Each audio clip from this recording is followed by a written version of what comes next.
Hello, everyone, and welcome to another episode of the Halal Gap. I'm your host, Sofia Alani, and I'm joined by your other host, Sikandar, and as always, our producer, Asif Qureshi. Asif, where you at, man? Hey, what's up? Dream Team, guys. Dream Team.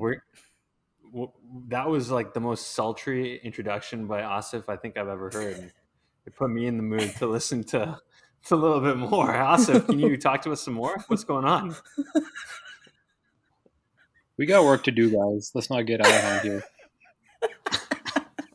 All right. I will never be able to compete with the hype that Sikandar is giving to Asif right now. Why can't you hype me up like that? I'm very upset about it. Anyway, listen, back on track. We have an incredible... No, I don't want to hear it. We have an incredible guest joining us today. Take it away.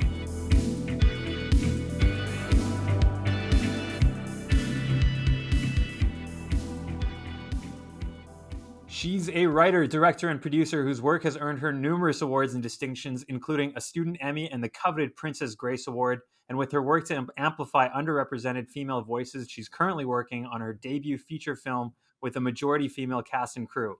She helped create the first ever American Muslim film grant with the Islamic Scholarship Fund and is a professor at the University of Florida, where she teaches courses on everything from production to Islam, media, and pop culture. And if all of that wasn't impressive enough, she's also a Zumba instructor. Joining us all the way from Gainesville, please welcome Iman Zawahry. Oh my goodness. There's so much that you've done that I just am like constantly struggling to get through without stuttering the entire time. It's a testament to just how impressive you are that I've completely butchered that intro 3 times now, but it's okay. Thank you. It was beautiful. What a sweet way to pretend like you didn't mess it up. That's so lovely. Oh no. Fully own it. Nice. I just think it's really important that we mention the fact that you also are a Zumba instructor and top all of the other incredibly impressive things that you do.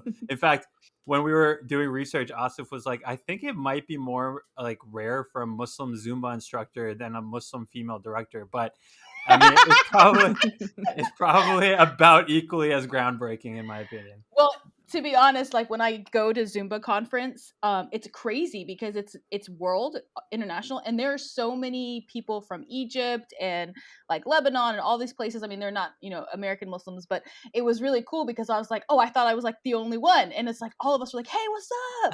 That's awesome. It was really, it's super great. But yes, dance is life. So right on, good stuff. So wait, I just want to. So was that like the Zumba thing? Like, is that new, or like have you been doing that for a while? And like, so I became a Zumba instructor actually 8 years ago. And it was like a whole journey. I mean, it was just like a great way to release. I've always loved dance, and it's a great way to dance like in your own space, with no judgment. It's just nice. Really great. Like, we don't go to the club or anything, so we go to Zumba. Right. Valid. Yes. So, and then like, there's women only ones and stuff. So it's really, really great. I haven't, Zumba, unless like Zumba has died down, but I haven't done it as much in the past 3 years, which has been a bit disappointing, but yeah. I ask? Oh, okay. Go ahead. Sorry, please. I was just gonna say. Spend the next hour on Zumba. That's fine. Yeah, no.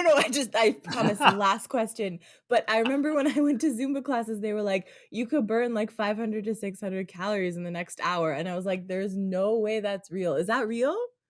100%. I burned 720 calories. But so the thing is that you have to really get into it. Like when people are like so nervous and they're just kind of clap, clap, clap, but when they're going all out, it's like drenched. Yeah. Yes. Okay. It's so true. Yeah. I feel like I need to jump on that. I need to jump on the trend, clearly. Well, I don't know, like whatever type of music that you like. So when I would create my choreography, which I love, we're talking about this and not film. When I create my choreography, it would be very much like, Desi music, Arabic music, hip hop, of course with Latin as well, but like it had my fusion into it. So it was really kind of great. Amazing. And hey man, this still counts. Like Muslim arts, like I say it still counts. Oh yeah, 100%. It's creative expression. It's good stuff. Yeah, but yes, but we should probably No, that's fine. We I'm good with spending the next hour on Zumba. It's okay. So, Iman, with all of our guests, we like to start right at the beginning. So, tell us a little bit about where you grew up and how you first got introduced to kind of the idea of filmmaking. Sure. So I grew up in a small city in Florida called Panama City, Florida, and it's a very small southern town, kind of very rural. It was like the underrepresented area. So my father was a physician, so he was sent down here to help with the medical area, and with that, we became like the few brown people in Panama City. And there was 4 other girls that grew up with me, and we're all in the same. We're all physicians, daughters of physicians, and we dealt with the blatant racism and the microaggressions that would happen to us through comedy all the time. Like when I think back about like all the stuff was happening when I was writing my second feature, because I wrote it about my childhood in Panama City, I was like, dang. And I had a group chat. We were talking about it. I'm like, wow, we really dealt with like some blatant racism, but we dealt with it through comedy, and we still do to this day. And so we created TV shows and sketches and commercial breaks, as there was like nothing to do in Panama City. And so we get our like large video cameras. I don't know if you remember those camcorders. Oh yeah. And we make these, and of course there's no editing. So we'd be like, stop record, stop record, stop record. And we would be so proud of ourselves. Like I always talk about, like, I was the Arsenio Hall show. I don't know if you guys remember that. I was Iman Hall, and Nice. we had like we had the Miss World pageant where Saudi Arabia came out and she like danced in heels in full niqab.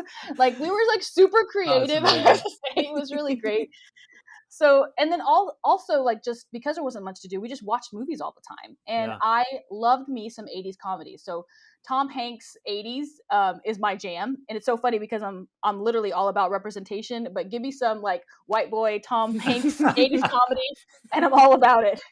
And that actually really informed the movies that I make today. Like when people looked back at Americanish, my debut feature film, when we talk about it a lot, it's like even my shot design, the way that I directed it, the way that I did everything with it, it was like very nostalgic to that time. So that's how kind of I started it. But because I was brown, Muslim, and a minority, we were always the other. And in myself, I always became a bit of an activist. So standing up for who I was and being proud for who I was, and always wanting to kind of dispel stereotypes. So when I went to college here at the University of Florida in undergrad, I decided, I was like, okay, you know what can I do? I mean, of course, I had to be a doctor, right? So, so I was like, okay, I'm going to be a doctor. But then I was like, what can I do to change, for the perception? I was like, okay, I'm going to probably get my PhD in Islamic studies and then change and educate people. And then I thought about it more, and I was like, well, if I do that, I'm educating the ones that want to be educated. I'm not educating the ones, in the rural areas like Panama City.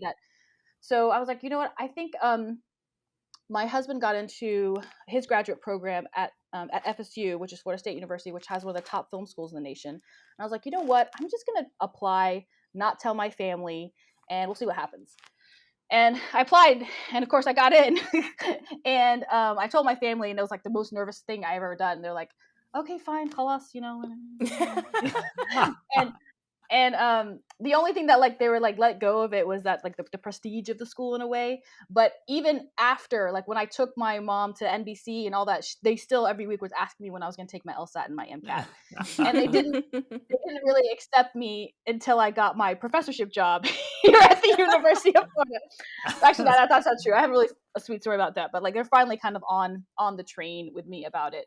But being one of the firsts, it's you have to kind of pave your own path, and that's what I was kind of trying to do, is just kind of trudge through what was going on. And so that's kind of the way it got into film. On. Oh, that's awesome. That's awesome. There's a lot there that we're going to dive into, I feel. Yeah. But yeah, Sophia, go ahead. I was just gonna say, so like you kind of I think I read an interview, and you're just saying like in school you kind of had to pave your own way, and you are really big right now on like mentorship yourself to young filmmakers who reach out to you and stuff. So I was just kind of wondering, like, I think you mentioned in the article that you had also had some guidance and some mentorship when you were going through it, but it wasn't from people who were like you, kind of thing.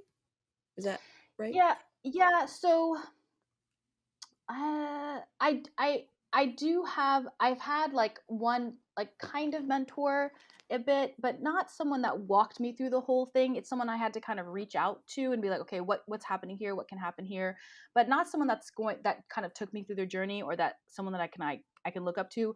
I really reached out to so many different type of people, and they were always helpful. But what I think is really important is to be with someone from jump, right? Like from when they go to school to when they make their first feature to when they're there, right? And I didn't have that, but I always reached out to. But I definitely had people that were very helpful to me, for sure. I mean, you can't be a part of this industry if you're not. But one person I would always call my mentor. She works for Netflix now. She actually guided me to go to film school, but I hadn't talked to her until after I graduated and I was making my first film. And so that's why mentorship is really important to me, because I see the importance of having that guidance. And I mean, that's all what it is about in our industry. It's like, it's who you know and who gets you in that position. Totally. Not that I have any clout to get anybody into position, but I can totally mentor them. No. Yeah. And it's something that we talk about a lot, especially recently with people who are now just getting into the industry, about sort of that balance between that traditional career path and a path that's more in the arts, and picking sort of that artistic path from a professional standpoint. And you mentioned that you had that struggle with your family, as well as they kind of were expecting the more traditional, doctor or lawyer type route. When you did get into FSU Film School, how did that conversation go? So it was funny because I took my mom to this restaurant called O'Charlie's, which is like a very chain restaurant. And I had my friend come with me. We're all super nervous. And I was like sitting across from her. I mean, it's a big thing because we remember it. And my friend was sitting next to me and she was really nervous, more nervous than I was. And then I told her, I was like, hey, Mom, I decided, and I had to do it with other people around because I knew this was going to happen. I was like, hey, Mom, I decided to go, I got into film school. And she goes, and she literally said, Alhamdulillah. That's what she said. And I was like, wow. All right, well, there it is. And then she used to tell, I'm Egyptian. My mom's very Egyptian. And she used to tell her people like, and I don't know, she would say this like for Hasad, but she would like, when she's talking to people, she would say it in like such disappointment. She's like, yeah, she's doing film and video all the time. And I'm like, God dang it, Mom, like really? And be cool. I didn't. I'm like, well, can I have some support here? And my father actually was pretty cool about it. He was very supportive of it. He's like, whatever you want to do, which is very surprising. Off balanced in a way. But my mom didn't jump on the bandwagon, she's totally on the bandwagon now, which is really awesome. Until my feature film, when I was shooting Americanish, she was here with my husband, helping him take care of the kids. And Muhammad, my husband, was like, I'm going to go to New York to see a man.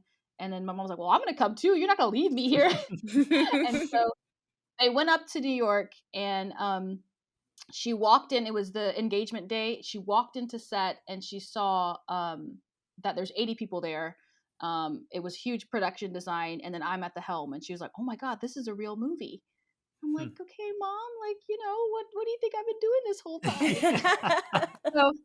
so yeah, now she's on it, and she's the biggest fan of the film and everything. So it's yeah, she came around. It just took some time, and that's why I kind of try to tell everybody is like, they'll come around. But also, I mean, because of the Islamic Scholarship Fund, and like we're doing the grant, and like since we've been doing it for 8 years, I'm seeing so many more filmmakers, and so I'm seeing so many more parents really pushing for it. And it's like, I mean, that's my ultimate joy, is that finally we're getting support. Like that's one of my things, and it comes through in my films too, is like familiar support. And I talk about almost every single interview. It's like, I didn't have the support, but because it really makes a difference. Like it didn't matter like what everybody else was saying, like, oh, hey, man, you did this, you did that. But like, if you don't have your family that's like, this is really great, it's harder for you. And of course, my husband has been like the biggest support, which is very helpful. So it off balanced, but yeah. So I try to be that support for everybody too. That's awesome. That's awesome. Yeah. So do you want to go? Do you want me to go? Oh, that's fine. That doesn't matter. Go for it. Okay. We're clearly really good. No, I was just exactly right. We're early in season 3. We're gonna take some time to get into a rhythm here, but no. All I was gonna say is, early in your career, obviously, you made the critically acclaimed Tough Crowd, for which you won a student Emmy, which was fantastic and available, I think, on YouTube if people are looking for it. It's online somewhere. I don't remember if I saw it on Vimeo. YouTube. Yeah, it's on Maybe Vimeo. Vimeo, Yeah. there we go. Yeah. And the thing for me was that that movie didn't pull any punches, right? You've got a lead character whose name is literally Jihad Islam, and we know it got critical acclaim. But I'm wondering what was the response like from just the general mainstream audience at the time? Do you think that crowds were kind of ready for that sort of very like raw, authentic type of storytelling in 2008? I think that's the first time I've gotten asked that question, Sikandar. So thank you for asking me Wow. that. Okay. Right on. I'll take Yeah. it. You know, I'm actually honored that you said that, because it's like authenticity is so important to me, and I'm always like second guessing myself. Am I like being like not being authentic enough? But I guess that's a really great point, and I did not pull any punches with that, because I was like, we're here, we're doing comedy, we're doing broadish comedy, so when you do that, you have to go all in. Mm-hmm. And no, everybody loved that movie. I had a Jewish professor in my class, and that was in my school. When he watched it, he was like, "Are you making fun of Jews here?" And I'm like, "No, I'm not. That's not the case. It's like we're doing both, and it's a whole thing." And it's like, I totally addressed that issue head on, and I did it with my fourth short as well, because I think it's important to, when you talk, laugh, and learn through film, you're able to create a dialogue. And Right. so that was the whole goal for it. And that's, thankfully, I swung, I swung, I swung, and I went. And I hope I didn't miss with that, because it was so well received on so many film festivals and so many audiences. That was the only one person that came to me and told me that. There's actually a very famous Jewish film festival in Florida that loves that film. I mean, like, absolutely loves it. So That's but awesome. yes. Yeah. And so like when you're talking about like these issues that are as kind of said, you're not pulling any punches, like you're very honest, you're very raw, you're very real about them.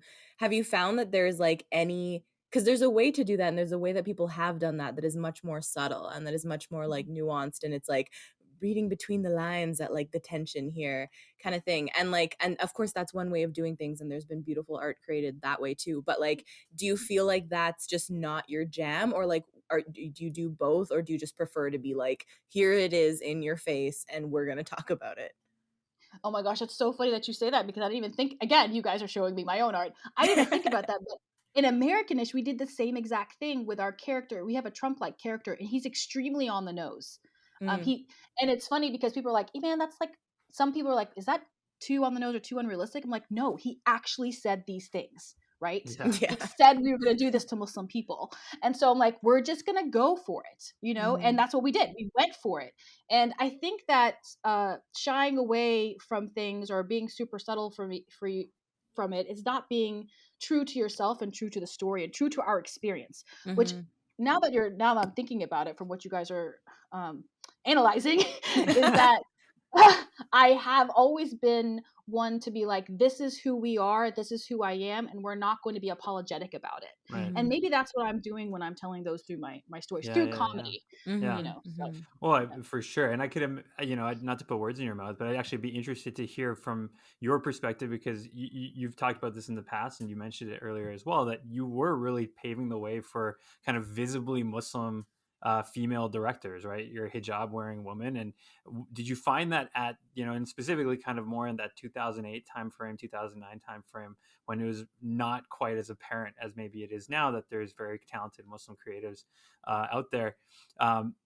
Tell us a little bit about that experience of just trying to fit into this world where maybe did you feel that you had to be more on the nose because of that? Or was it just generally an experience that you felt like was accepting in any way? Like what was that entire experience like, being a visible female Muslim in 2008, 2009?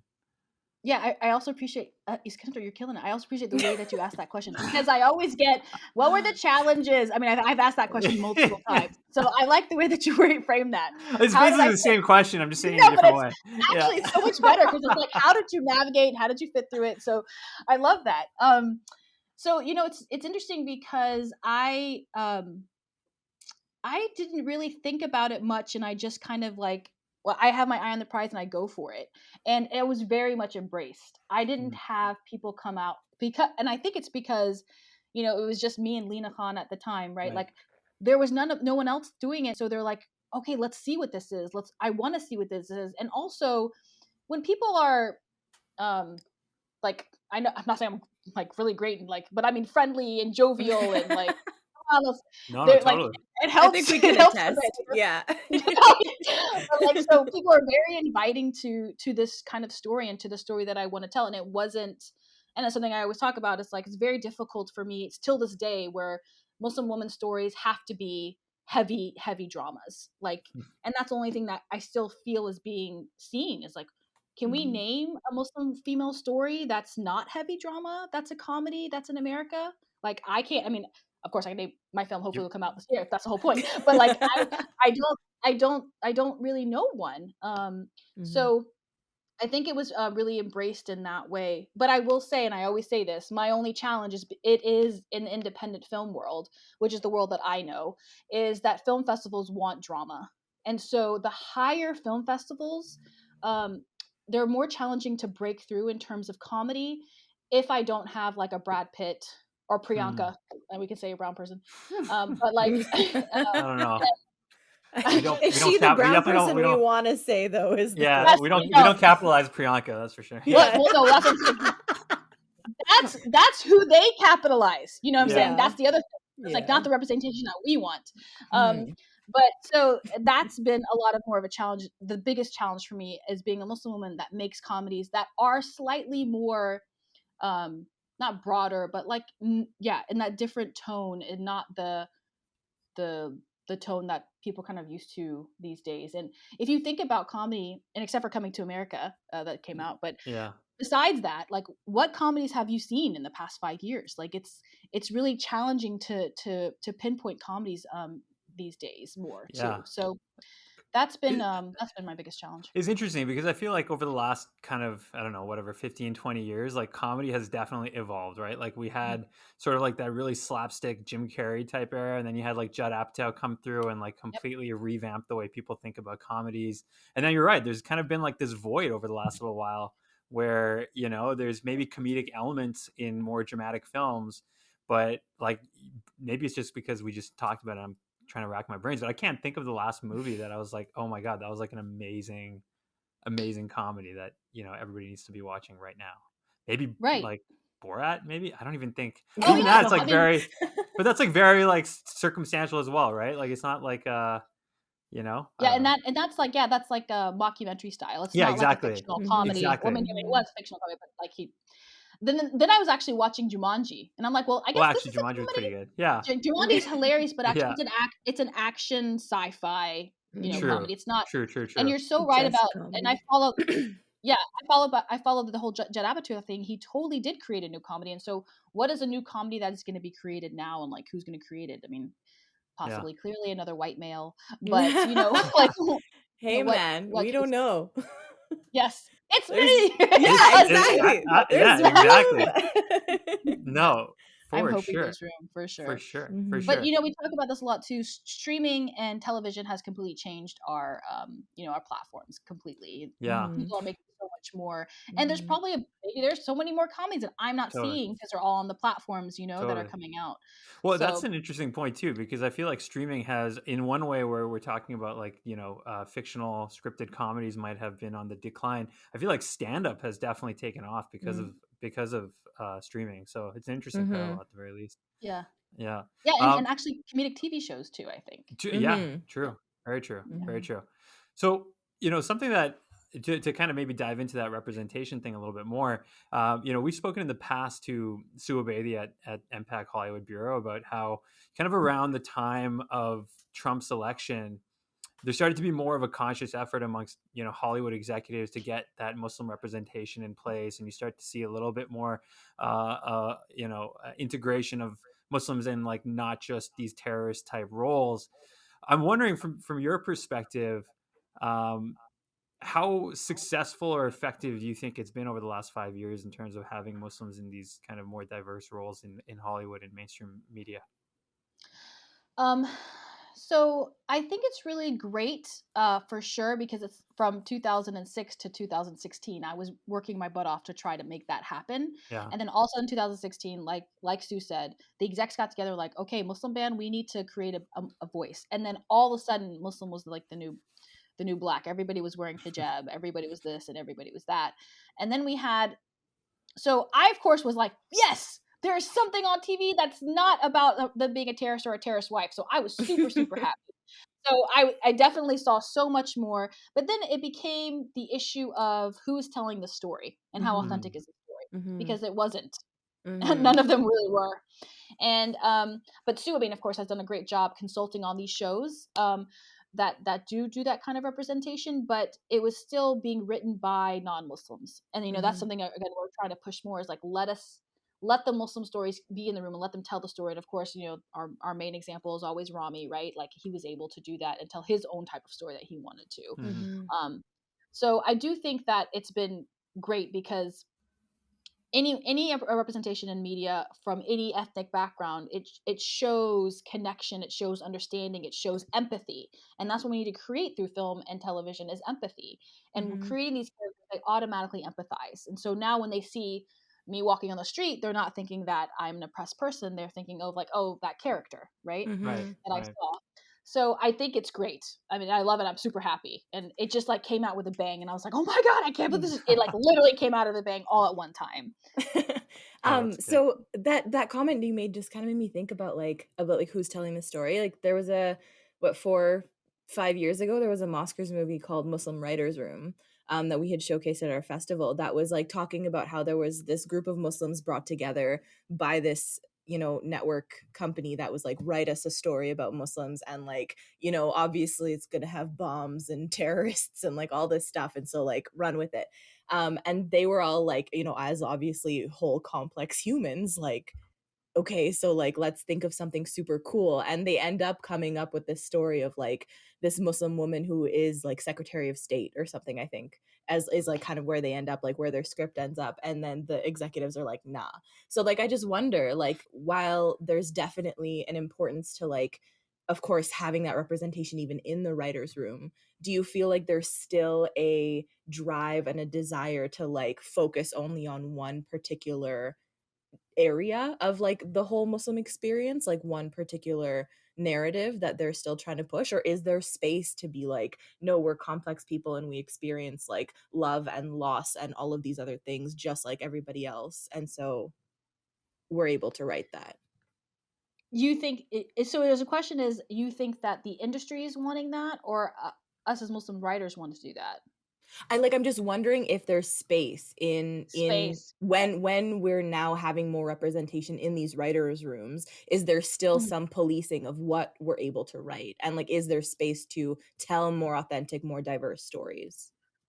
I would have said no to that question if Rami wasn't out there, because the fact that A24 and Hulu gave Rami the complete, and I mean, he was like a kid in his late 20s, and he had like nothing before. Like, he stand up comedy. Hey, come on now. He did He some hosted the shows. Oscars twice. He had rep. He had credibility. Come on now. Nice. If that didn't sell him to the networks, I don't know what would have.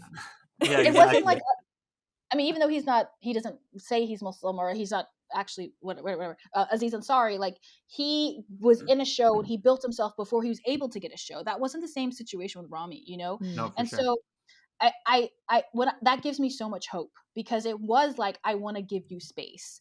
I do question whether in writers' room, but I mean, we know Sahar Jahani that works on 13 Reasons Why, and even Manhel Beg, who work on BoJack Horseman, they are giving space to those characters. So I do think it's there.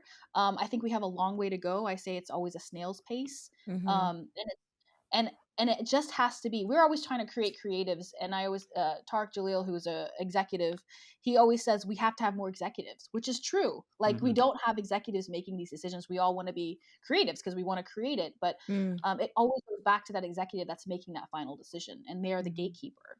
So it's important to get that too, and to be there. But I do think that there is more space if you're in the right area. Yeah, no, that's a really interesting and good point, because I remember when we spoke with Sue about exactly that topic, that's exactly what she said, right? Is that she wants to teach people not just how to be great creators, but how to navigate the business aspect of the entertainment industry as well. Because if you don't know that part, then it's going to be very difficult to get sort of the right attention, the right people on your side, so on and so forth. So you're right. I mean, we need the executives as well to be representative of us in order to make sure that we get the projects greenlit. So makes good sense. One thing that I wanted to kind of build on, and again, this might require a bit more of a preamble, so bear with me. But late last year, you wrote this piece for the Wrap, right, talking about how, basically to build on what we were saying earlier, we're still dealing with this severe underrepresentation among specifically female Muslim creatives. And you outlined that in 2019, there were zero Muslim women in the director's chair in Hollywood, and 84% of directors were white males. And we also, by the way, in 2019 recognized that same problem. The Mosquers, we did a full female showcase where we had, oh my goodness, we got a dog. Is that your dog? We're gonna interrupt real quick. Amazing. He literally just opened the door with a knob, and it's that's incredible. That's incredible. Okay, but so like in 2019, same thing, right? We totally saw that there was this specific light that needed to be shown on female Muslim creatives, and so we had our event that was female host, female performers. Half of all of our films were directed by female creatives. But what I'm wondering, and I guess to kind of get to the point, what I'm wondering is, from your perspective, do you feel like, or maybe more of a, how much would you say that lack of representation for female Muslim creatives is due to a lack of a platform, and how much would you say is just due to the fact that, over the last 15, 20 years, it hasn't really been a career path that, Muslim women have really tried to pursue as heavily, because for cultural or societal or whatever reasons, it just hasn't been as accepted. So I guess the question is it a supply issue, or is it a platform issue? It's totally a platform issue. Yeah. Because there's so many Muslim women that are coming up, and the Muslim men, as we said, have been raised. We could say the same thing in terms of the supply for Muslim men, right? But Sure. they've been given that platform. And someone had asked me in a talk I did last week the same thing, like, what do you think? Why do you think that is? And I'm like, well, it's also just being a woman. Period. Like, women don't have the ability to be in the director chair, to be no matter what ethnic group that you are. Even though I know if you guys saw the USC Annenberg. Then they talked about MENA. It was 0.01% of Native Americans and the MENA area were represented in television in Hollywood on Netflix shows. And that's crazy, because Netflix is the one show that the one thing that kind of streams through. So Right. I definitely think it's, in general, it's, again, and I see it myself, it's support and platform to raise these females' voice. It's very, very important. And it's not happening. I do see it slowly happening more and more. But I mean, I see it myself with the film grant. Like, there's a majority of our recipients are females, know? So it's just about who the industry, independent and mainstream, who they want to uplift. Yeah. And it's a huge challenge to break that.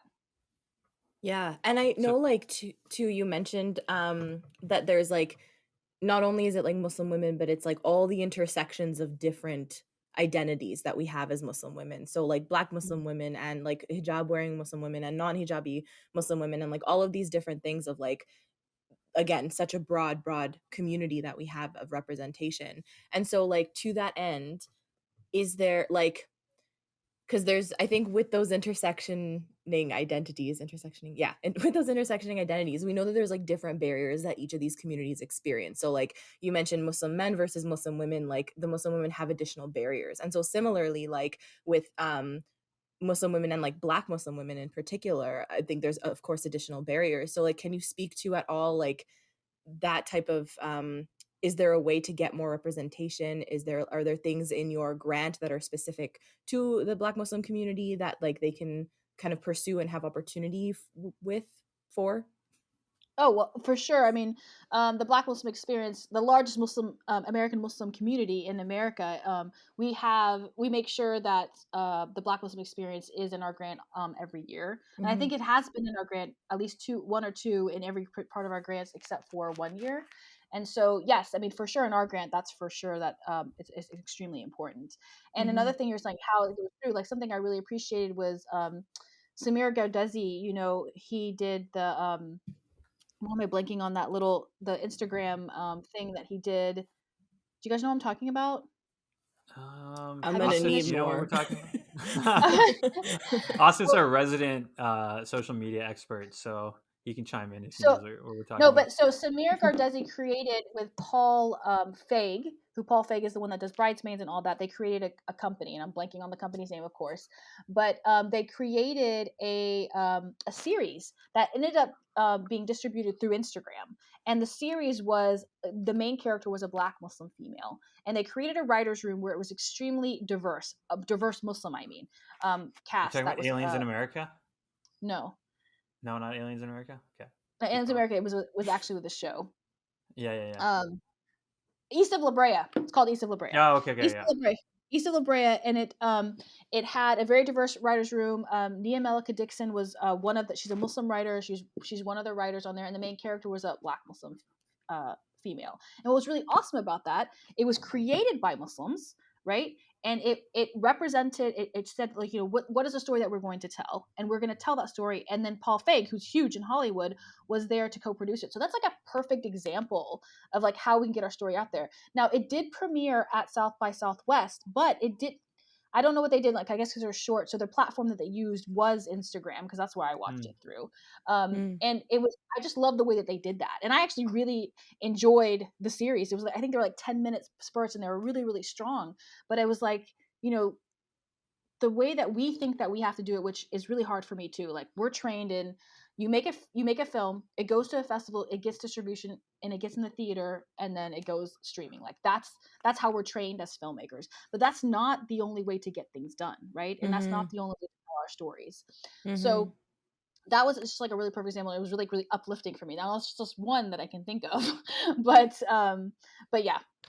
So talking about that grant more specifically, I know you guys started in 2014. Can you tell us a little bit about how it came together? And you've touched on it now, but it would love to learn more just about how you guys have been able to enable these Muslim filmmakers over the years through the grant. Yeah, for sure. So I was their first film grant recipient in 2009.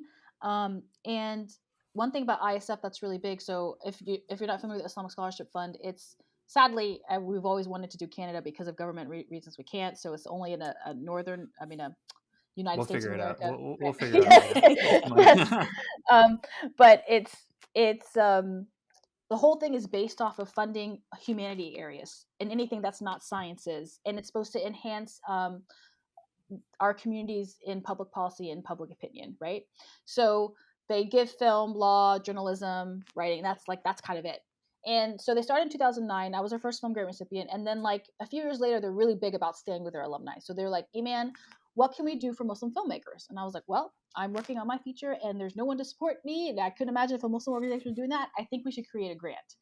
And so that's how it started. In 2014, we created the grant, and it was interesting. Samir was one of the judges. We got all of like the old school the Muslims that were around to be the first judges in the film grant, and we only had like 40 applications, and that was the year Justin Mashouf got it for his film The Honest Struggle. And so that was our first year, and now we're in 2018, and we gave it to 20,000. We gave 20,000 for that. We're in 2020. We went from giving one grant to giving 8 grants. Wow. And Awesome. we've given over $300,000 into that's grants. amazing. So every year we build, and then we do narrative and doc, and it's like we do narrative doc. It's really big. Like, we really focus on film, and we know that film is going to take a longer time. It's a longer process, and shorts as well. And so we did a couple special projects before.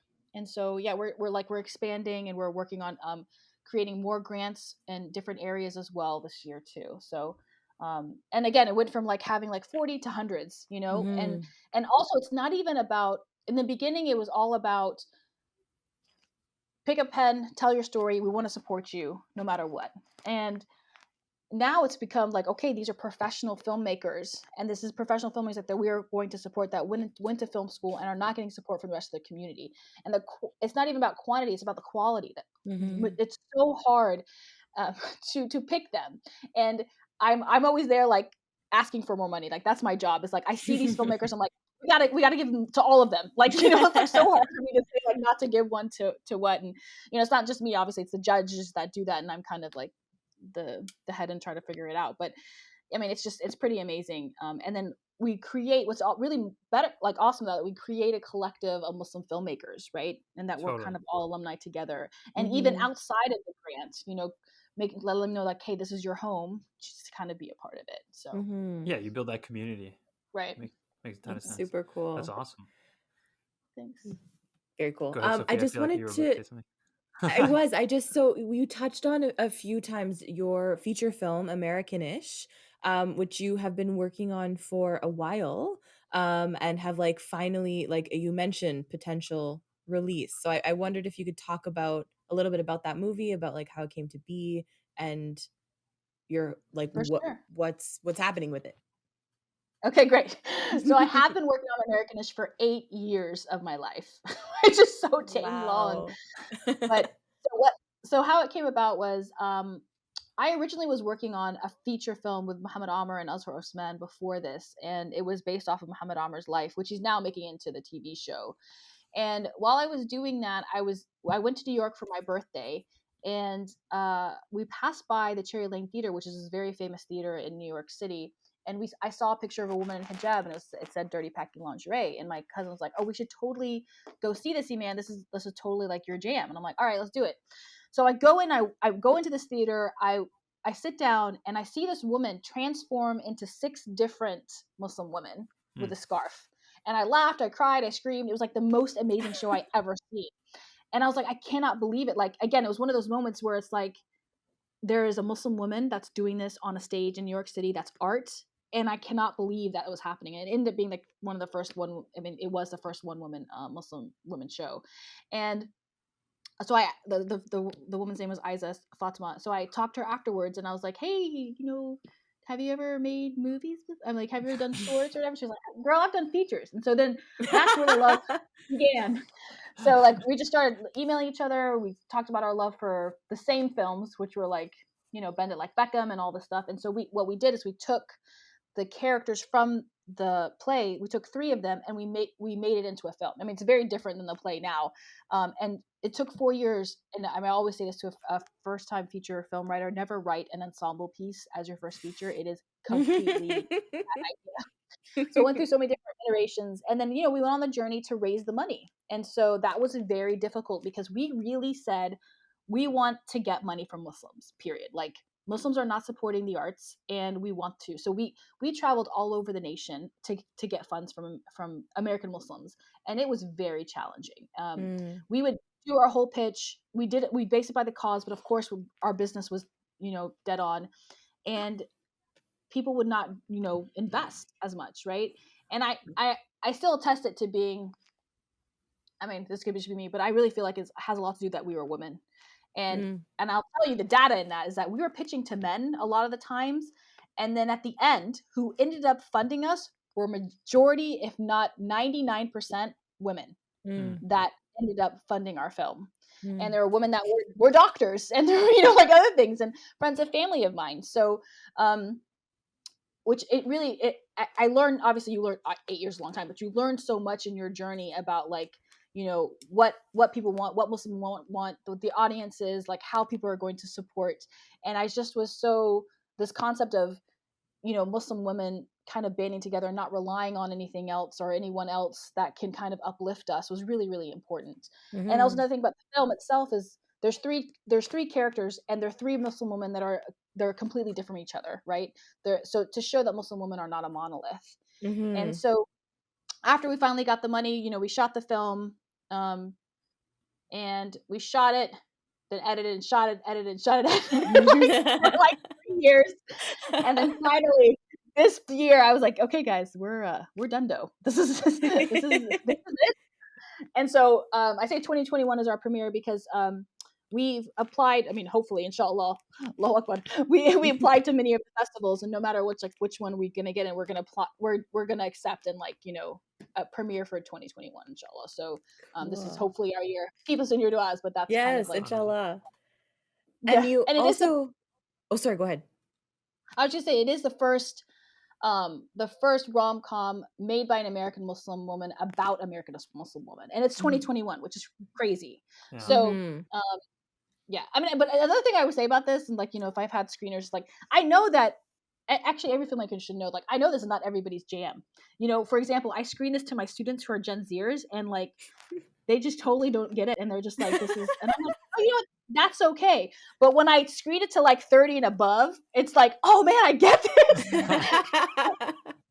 Men, immigrant, first and second generations, men and women. It's not even just a women thing, right? So it's pretty interesting. Also learning kind of that curve. That's very cool. Yes, yeah. And yeah, for so long we've all watched all these other stories about white people, about Muslim men, and it's just so of course, that doesn't, of course representation is important, but that doesn't determine if you're gonna love the movie. So it's so dope that you've got now finally something for Muslim women to watch. And also to note, because I don't think you mentioned this, but you have a majority female crew for the movie as well. Yes. And so how was that difficult? Was that pretty easy? I know that was clearly important to you to make sure that happened. Yeah, we actually had this conversation during when we'd go to set every day. Is I made it super important that especially my cinematographer was a female.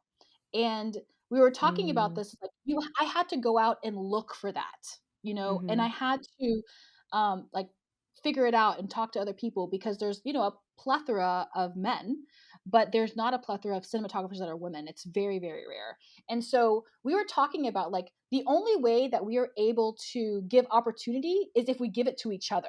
Right. And that's not even just women in general. It's people of color, right? I'm going to make sure that my cast is this and my crew is this. And so it was really important that, our crew was female. My gaffer and my key grip, I was so awesome. They were female and they were really great, and I was just yes, she's killing it. Cause you don't see those main roles by women.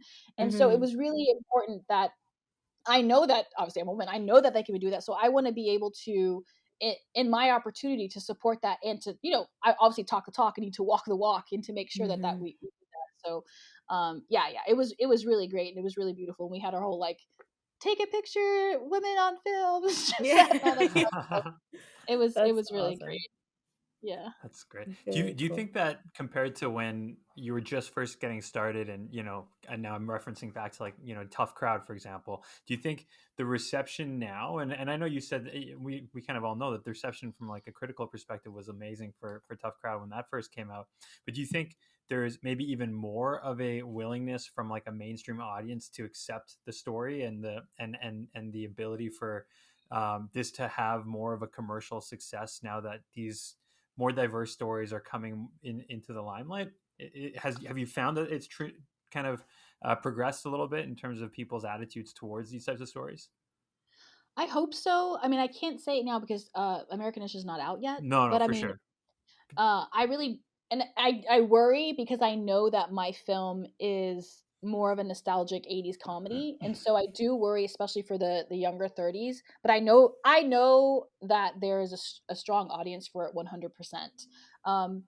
But I think especially with streaming, I'm super proud of Netflix. Netflix definitely, again, I keep saying this, maybe the theme, they walk the walk. They don't just talk the talk. They really are big about telling diverse stories. Right. So, that's why I've always wanted the ending home for this to be, for Americanish to be. And I've, that's where my mentor works. And so I'm talking to her about it. She's watched it 3 times and she loves it. And then Nachika Khan, who did Always Be My Maybe, she watched and she loved it as well. Nice. And so it's I see these things and I see it works out well. It's just I have to go over that hump. And so I think that, I think people want to laugh. I think people want to, feel good, and it's a feel good movie. So I hope so.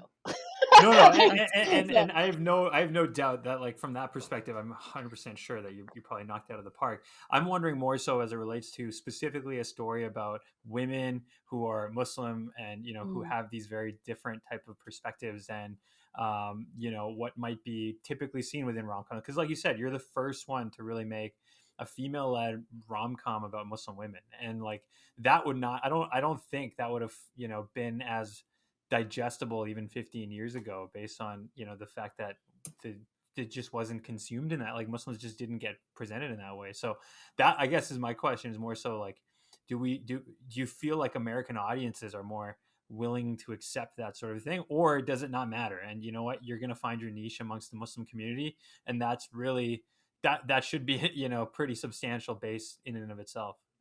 Yeah, I mean, I think it's a little bit of both. I Yeah. think American audiences are going to watch what's put in front of them, right? Yeah, So it's not even their decision. Like, usually it's like, what has the decision that the exec has made, you know? right. You know, when we're watching Netflix, it's an algorithm based off of everything you're saying, right? So they're put that in front of you. And so and if they like comedies, like, okay, like this. And if you like comedies with diverse audience, this is going to be in front of you, right? So it's kind of what's put in front of you. And then also, how many movies have you seen that, like, have gotten critically acclaimed at Sundance or whatever else, and you're like, oh, I've got to see this movie. Like, it's, again, about support. And then you watch the movie and you're like, huh. Yeah, that was me with I Care a Lot, fine. Which I thought was terrible, but that's fine. Not to name names, but yeah, it happens very often. To be honest, like, even though I call myself an independent family, majority of independent films, I'm always like, huh. You know, because I'm very, like, mainstream in that, and like, well, this is why I'm not going into this jam. You know, like, it's very open ended, people talking in a room, you know, that kind of thing, and that's not what I do. So it's and I've been watching this for a long time since I've been a part of it. It's like, it's all about who supports you and who puts you out in the forefront. And when I originally made this film in particular, or even actually any of my movies, I never even thought about it as being like the Muslim audience is going to be the main audience or anything like that. I thought it was going to be a mainstream audience. But obviously, when I screen it, obviously, to my friends who are majority Muslims or to other people, it's like, it so connects with the Muslim audience so strongly, American Muslim audience, right? Because it is our journey and it is our story. And I've noticed with the non-Muslim audience, it really connects in terms of just the rom-comminess of it. Yeah. So a little bit of both. Well, I mean, it's interesting because you referenced, you know, both Always Be My Maybe, and then, you know, like Crazy Rich Asians. They might have a more specific ethnic like focus, but they're still very much enjoyable to watch regardless of what your background is, right? And you're right, like, it's a matter of what gets put in front of me. You know, if I didn't know that movie existed, I wouldn't have watched the movie. So no, that's a very, very valid point, for sure. I mean, yeah, but even though it's in the title, Crazy Rich Asians, or even Always Be My Maybe, I mean, I'm not thinking at all of them as Asian Americans. Like, I'm just thinking of them as two people. I love that. Like, they both, John Chu and Anachka Khan, they did such a great job with that. So, and I hope I was able to accomplish that too, and we can see it from a different perspective as well. But, you know, John Chu, he talks about this. The only way that he was able to sell it, because he said the rom-com is dead. Like, he took it to the studios and they were like, the rom-com is dead. And he was like, the way he had to sell it was the money and the beauty of these Asian countries and the clothes and the look. And I'm like, that's like so against everything I stand for. Well, you could do that in, like, you could do that in, like, Dubai or something. Dubai, right? Exactly. Crazy Rich Emirates, yeah. Crazy Rich Arabs, yes. Yeah, exactly. I was going to say Arabs. Literally, that's what yeah. And so as a creator and, like, working on this feature film, I know that you, like, had said again in all these interviews that we're doing, like, reading that you had done, that you kind of hate this movie and you're kind of waiting to see the audience it's his reaction to it. And so just, like, in that, like, as a creator, is that coming from, like, a perfectionism anxiety thing, or is that, like, you're just so in it and so close to it and it's just like you've lost all objectivity and now you just need to see if, like, it did what you hoped to do? Wait, hold on. Did you read somewhere that I said I hate this movie? I did. That was the quote. That was the quote. Like, it was in, like, a casual. Somebody misquoted you, clearly. it was in a very casual. We're gonna find that author. Yeah. I gotta find that. Maybe I was thinking like, oh my God, I hate this movie. I can't handle it anymore. Maybe that's what I meant to say. Yes. Like it was a very casual hatred. Got it. I'm done with it. No, but it's so funny because I do actually say that all the time. I'm like, I hate this movie. Like, I gotta get it over. It's because it's been 3 years of shooting and re-editing constantly, and I cannot tell you constantly. And I completely have lost perspective on it. You know, how many conversations I've had with my 3 producers and my editor on different things and going back and forth. And, you know, this is probably to my detriment, but I'm super collaborative. Like, I'm not like, it's probably too collaborative is what I say is like, you know, I need to make a call. You know, like I'm making the call. I'm like, well, what do you think? Do you think that really? Let's go back and look at that, you know? And so we'll go back and forth over.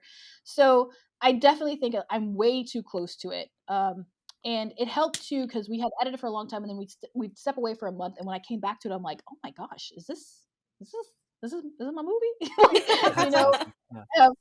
And I always like I kind of like envy the people that are like, you know, they just make the movie, they shoot it, they edit it. Like Bridesmaids, for example. Bridesmaids was like they wrote it in 1 week and they shot it and they edited it, like moved on in life, right? These mainstream movies, it's like independent movies are just such a labor of love, and it's so challenging as with your first feature film, because your first feature film is your calling card and it is what propels you into the industry. And so it means so much. And I was talking to John Chu because we're both Princess Grace fellows and we're doing this mentorship thing, and he's like, just move on to the next thing. And I'm like, yeah, but how? You know, like I can't move on to the next thing if I don't have my first thing down. You know, like the whole goal is your to baby. to get it out there and then to get money to do the next thing, right? Like to get that support. And so I know I said I hate it, but I love the film. It's a film that I would want to watch, and I want it to get. And it's so funny because I'm the type of person like I don't care what you think, you know, like you don't like this, you don't like that, but I do have to care what you think because you're the audience member that's going to watch it, and it's going to be impactful for you. But like, you know, and put it out there, like, is someone. And actually these gatekeepers, and it's been very challenging because these gatekeepers are the ones that are doing that to put it out in front of other people. And these gatekeepers are not usually Muslim. So, or like it was so funny. My producer, who's been the one that's been fighting for this the entire 2 years, when I'm like, let's just finish it now. And he's like, no, I see it. It's going to get this. And he really pushed for it. He messaged me. He's like, you know, man, Muslims are not really in. And I'm like, what? What did you say? He's not Muslim. And I'm like, he's like, yeah, it's not the end thing that they want. And that's frustrating, you know? Like, I'm like, but I go, well, Muslims, I was like, hello, it's always been that when Muslims ever in, he goes like, yeah, there's like an Islamophobia thing for a minute there, you know? And so I was like, okay, well, great. Yeah, cool, thanks for the acknowledgement, bro. Yeah.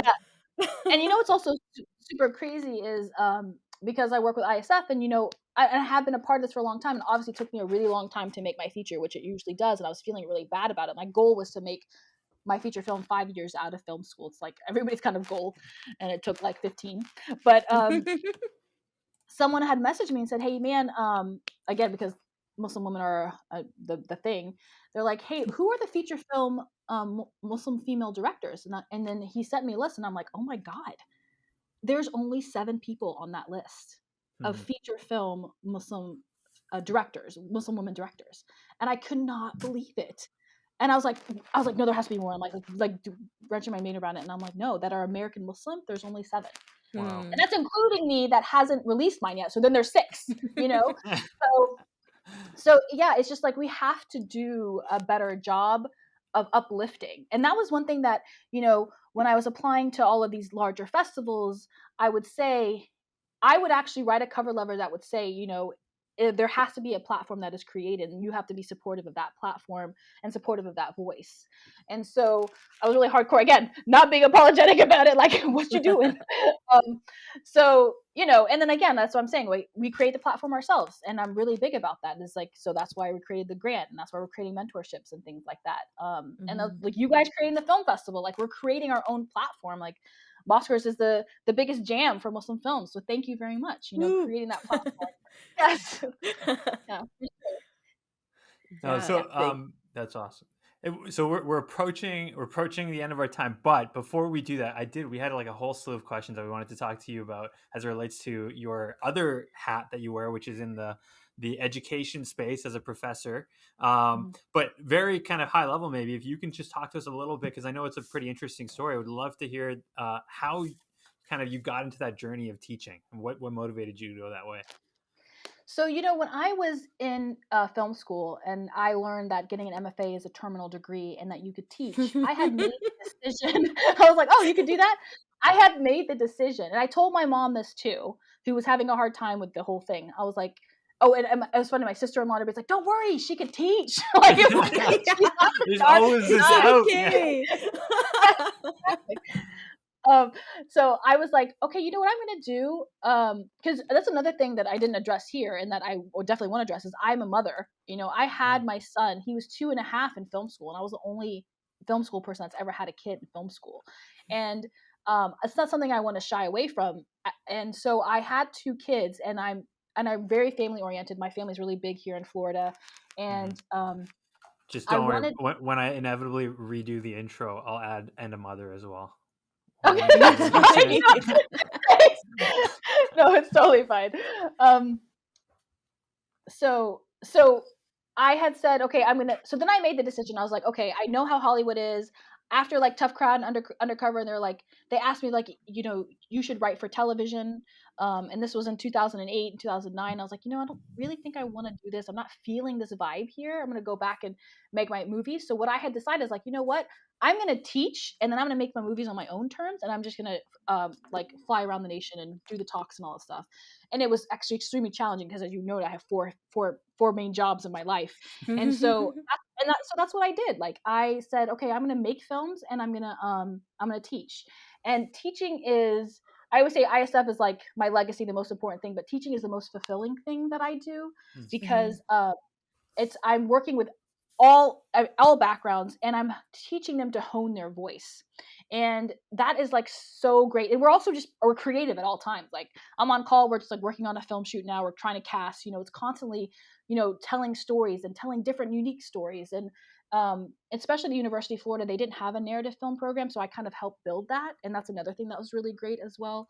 And the way that I actually got into it, which I was really trying hard to get into UF, because I went to undergrad here, and then I went to FSU, which is 2 hours from here, and then I came back here, and I wasn't planning on staying. We were going to move to Atlanta or somewhere that had film. And I ended up staying here because I worked on a film. I produced a film called Paperback with Adela Romansky, who is the Oscar winner of Moonlight. And I learned so much from her. And I met the professor from UF, and I'm like, hey, can I teach with you? And he's like, yeah. He said, yeah, sure. And I became his adjunct. And that's where the journey began. And right when I walked into that classroom, I was like, how, and I was like, obviously we have imposter syndrome. Like, how are these kids going to see me? And that went away in the first 5 minutes. It was like, we were just friends and jams. They were so excited. They were like wanting to learn. And we were just talking about movies and films and how to frame shots. And that's how it's kind of been. So I can't ever see myself not teaching, but I always say I'm filmmaker first. And then after that, so, but yes. Awesome. Yeah. And you designed a very specific course for the school. Can you just tell us a little bit more about that? Because that seemed like a really cool, very needed course. Man, you guys doing your research. Thank you, Asif. Yeah, thanks, Asif. It's all him. Awesome.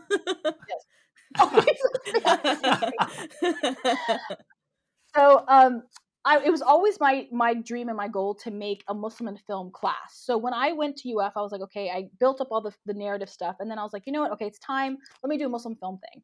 And apparently it's like this thing between the English department and our department that we can't use film. So I couldn't call it that. And so I was doing all this research, and I found actually in Emory, there's a professor that created a class called Islam, Media and Pop Culture. And he was the kindest guy, and I need to follow up with him. That was such a long time ago.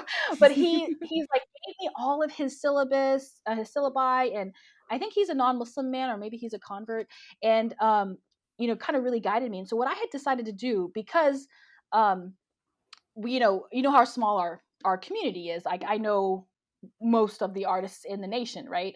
And so what I decided to do was like, okay, I'm going to create a class where it deals with all parts of media. So it deals with podcast, television, photo, journalism, and film and television.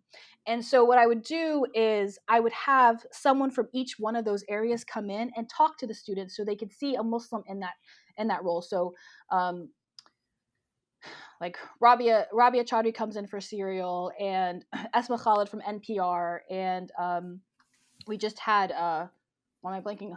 Janella Messa for like the news anchor, like having all these people come in and talk. And then as they're doing that, they are writing reaction papers and watching things, and then also creating.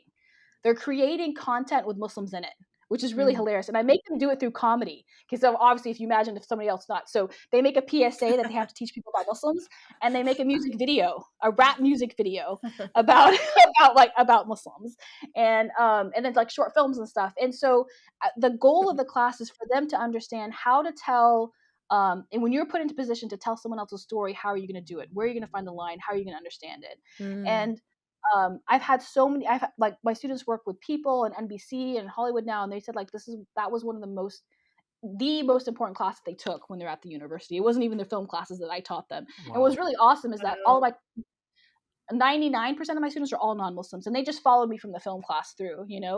So yeah, and I always say this is like that's the class where I feel like we're truly in college. The other ones I'm like teaching the craft, but like we're actually sitting down and we're talking about things. So.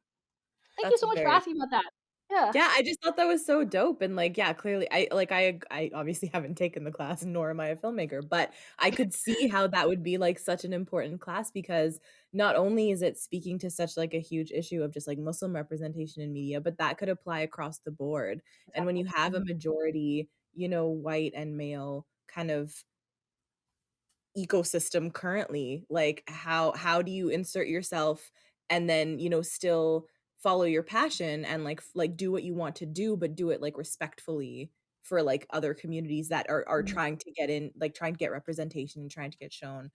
So I just thought that was the coolest thing. So thanks for teaching it. You're welcome for asking, but like I think you did the work here. So interestingly, we had Eminem on yesterday, who's a really incredible self-taught illustrator, and we got into this conversation of like, what does it mean to be a professional, right? And we were talking about is it a requirement to have some sort of an educational background and experience, or is it strictly just a matter of creating something that people want to consume? And obviously, you being a professor, I'm assuming you obviously value formal education within specifically the arts. But I know you've also kind of said in the past that you don't have to go to film school to be in the film industry. So can you talk a little bit about your thoughts on sort of that intersection between just like natural talent and hustle, and then what role kind of formal education plays in the arts? It's a great question. So I think that, to be honest, in the film industry, it's all about hustle. I really do. Like if you look at any of our films, and especially the directors that make it, they're actually not super talented. Like the people that are making movies, they're actually just really hardworking, and they hustle like nobody's business, and they speak so well of themselves. And us as brown people, Muslims, we're always taught to be humble, right? We're not taught to gloat about ourselves. So that was really hard for me. I could never be like, hey, I'm a man and I did this. There always had to be my friend that'd be like, hey, she did this too. And I'm like, no. It's really uncomfortable for me. And it's something that you have to teach yourself. And it's a really great question, film school or not film school. And I deal with it every day. And actually the way that I look at it is I look at the person. So I can tell if a student is going to be film school driven or if they're going to be hustle industry driven. And I've seen it throughout all the people that graduate constantly, and we sit and talk about it. I really think it has to do with the type of person that you are. If you're the type of person that wants to hone your craft and perfect it in a way, then school is really, really great to do that in, because you can make mistakes and you can kind of build from it. But if you're out there and you're like, I'm ready and I'm going to hustle, then then you do it. I will say, I feel like the hustle is harder for directors because you have to have product. And in film school, you create product and you create things in film festivals. When you go on your own to do it, it's very challenging. And so that's what I've noticed. But like writers, producers, particularly cinematographers, camera people, they go out and hustle. It's like they go straight up. So yeah, that's kind of my thought. And when you were asking that question, I'm like, oh yeah, just make. When I was thinking about it from the illustrated perspective, I was like, oh yeah, just make. And I always tell people to just make. But in film, you really need feedback and honing your skills and learning how to navigate and to, because it's really these kids nowadays, I have such a hard time, and I'm like so mean about it. I'm like, it's a YouTube generation, and where they think like you can just do straight cuts and you can have headroom that looks like this. This headroom like this kills me. This is like my it's like my painting here. Oh, that's awesome. I'm constantly dealing with headroom like this, and I'm like, just rule of thirds. It's a basic thing. Rule of thirds. Exactly. And so just getting Both them to hone their craft. Sitting up taller to like Rule of thirds, guys. I don't know if you guys have this side note with your parents on FaceTime. I'm like, Mom, God. please. Oh my God, I'm looking at my mom's chin every time I Yes, FaceTime. exactly. Or like half my dad's face, half my mom's face. Like they're not. I'm just like, just move closer together. They're like, what are you talking about? Like, It's like, and they don't get it. I'm like, Mom, this is what I'm seeing. And she's like, I don't understand. I'm like, move it down. And she's like, what? She's just like, what? And it's a whole thing. I'm just like, tilt it. Anyways, but headroom is one of my pet peeves, and my students all know it. But including with my FaceTime with my mom. But just what as us as artists, we have to hone our craft. We can talk about representation, stories, and all this, but if we're not good and strong at what we originally do in the craft, then we're not going to move forward in telling strong stories. So it really depends on the type of person I always feel in terms of that. No, you raise a really good point, which is that for example, when you are a director and you kind of require the gathering of other types of creatives in order to make your vision come to life, I can totally appreciate how being in that collaborative environment would make a ton of sense. But if you have a lot more kind of autonomy over your art, whatever it is, whether you're a writer or illustrator or what have you, then creating is probably as impactful as having the safe environment of a school. So that's a really, really good way of putting it, for sure. Cool. Okay. Well, we like to end every episode with some rapid fire questions. I hope you're okay with that. I'm so excited. Yes. Okay. So there's no right or wrong answers. Just we're gonna throw random questions at you. Whatever comes to your mind first, just go with it. All right. Sounds good. Okay. Yeah. Sophia, kick us off. Okay. So your favorite 80s comedy filmmaker? Like The Burbs.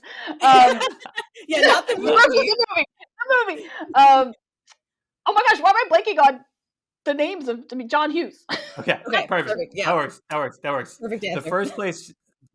The first place you're gonna visit once things kind of go back to normal post-COVID. San Francisco. Ooh, okay. Ooh, Nice. Okay. Your dream collab, or like someone you've always wanted to work with?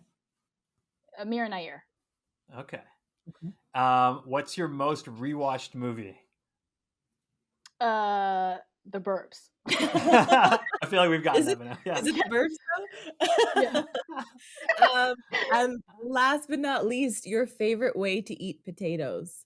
So like fries, mashed, scalloped, baked. What's your jam? Roasted. Ooh, roasted's that's probably one of the most unique ones we've gotten. No, thank you. Roasted potatoes, not common. All right, right on. Excellent. Yeah. Most people are like, okay. Yeah. Fries. It's not John Hughes. John Hughes is not the 80s. Yeah, we can go back to question one.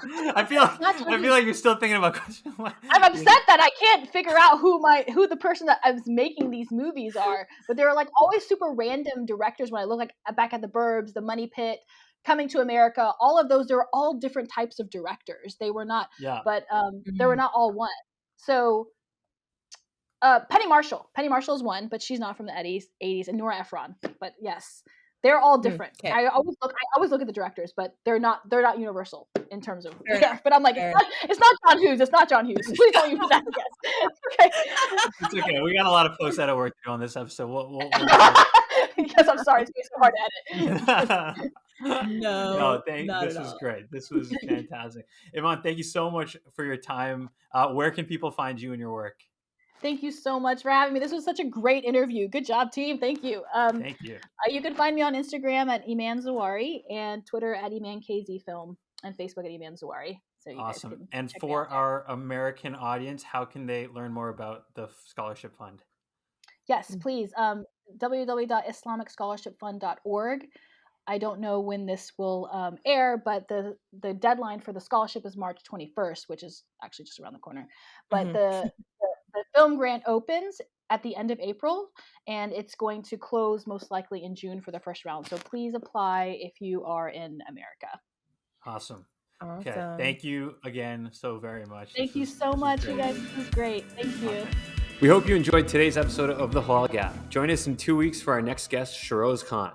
The Halal Gap is a Mosquers production. You can find us on Instagram, Facebook, Twitter, and TikTok by searching Mosquers Film Festival.